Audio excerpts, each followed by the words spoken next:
Hola, buen día. Mi nombre es Antonio Navarro Durán. Esta presentación es para la unidad de formación Q1028, Grupo 102. Hablaré acerca de la situación problema, además de los temas relacionados a ella y el planteamiento de una posible solución.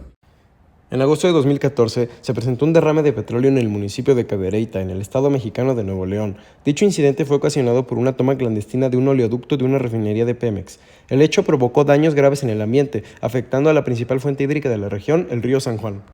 El petróleo está formado por hidrocarburos, compuestos orgánicos de carbono e hidrógeno que podemos clasificar según su estructura y la cantidad de átomos de carbono con los que cuentan. Es importante saber que el petróleo es insoluble en agua.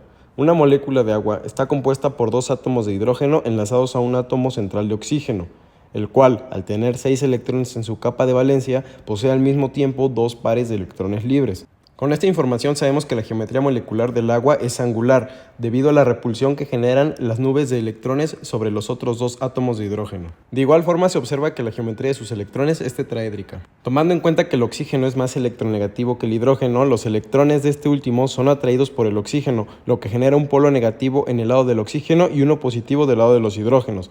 Es por esto que consideramos a la molécula de agua como un dipolo. Una forma más sencilla para determinar lo anterior es restar las respectivas electronegatividades de cada elemento.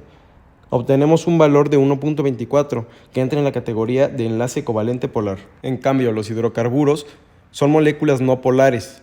Para demostrar esto, observemos la estructura de Lewis de algunos hidrocarburos presentes en el petróleo. Tomemos como primer ejemplo el metano, en el cual podemos observar que el carbono es más electronegativo que los hidrógenos. Por lo tanto, los electrones de los hidrógenos se verán atraídos hacia el átomo central de carbono. Pero al metano tener una geometría tetraédrica, los enlaces se cancelarán entre sí. Observemos ahora al benceno, en el cual podemos observar que sucede lo mismo que en el ejemplo anterior. Los electrones de los átomos de hidrógeno se ven atraídos por los átomos de carbono, pero la molécula, al tener una geometría simétrica y hexagonal plana, cancela estos enlaces. Al tratarse de moléculas apolares, las interacciones intermoleculares de los hidrocarburos serán de dipolo instantáneo y dipolo inducido. Estas moléculas no forman enlaces con el agua. Por ejemplo, no podrían formar puentes de hidrógeno, ya que los hidrocarburos no tienen flúor, oxígeno o nitrógeno, y para poder formar dichos enlaces se requiere al menos de uno de estos elementos en la molécula.